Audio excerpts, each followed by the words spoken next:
practice, the master of all things. I have never been over-concerned, or obsessed, with opinion polls, or popularity polls. I think a leader who is a weak leader.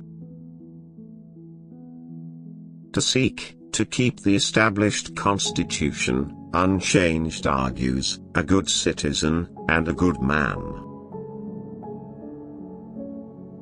May it be my privilege to have the happiness of establishing the Commonwealth on a firm and secure basis, and thus enjoy the reward which I desire, but only if I may be called the author of the best possible government.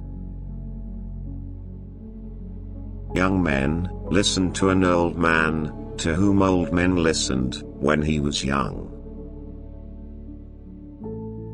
Wars, both civil and foreign, I undertook throughout the world, on sea and land, and when victorious, I spared all citizens who sued for pardon.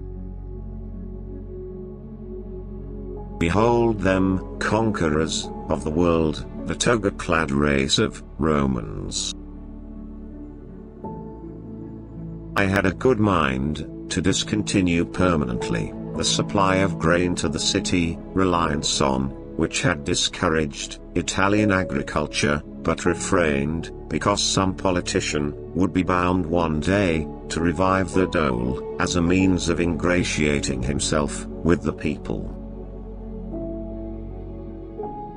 Bear with me the hope, when I die, that the foundations which I have laid for its future government will stand firm and stable.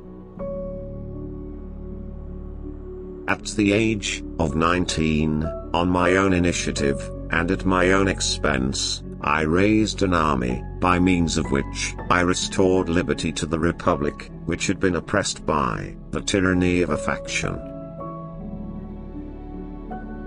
After this time, I surpassed all others in authority, but I had no more power than the others, who were also my colleagues in office.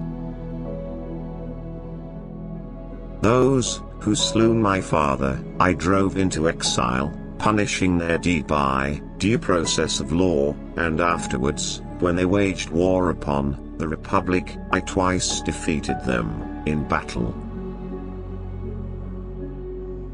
Unless Caesar Augustus is unwittingly complying with the will of God, if it is true that, in his divine wisdom, he has ordained that Joseph and Mary should go to Bethlehem at this time.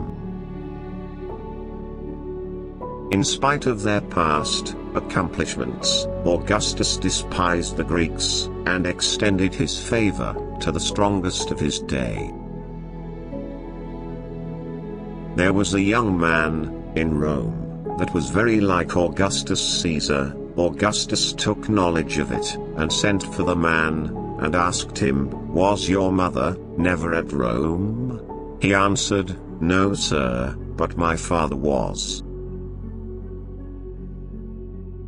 Having attained my highest hopes, fathers of the Senate, what more have I to ask of the immortal gods than that I may retain this same unanimous approval of yours to the very end of my life?